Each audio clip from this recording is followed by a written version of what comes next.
Okay, this is for a check engine light without a code reader.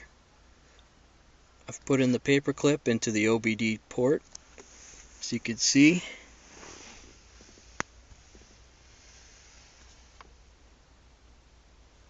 That's pin 4 and pin 9. The fourth port on the left and the first port on the right. Now just change it to the on position. Second click.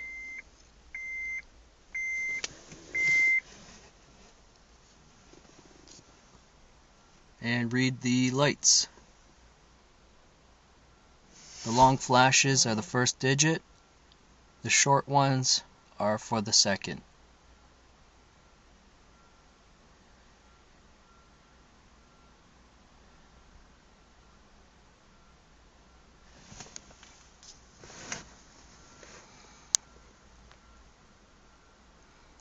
One, 2, 3, 4, 5, 6, 7.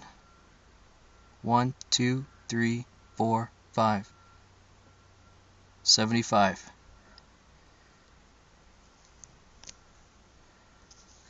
That's it.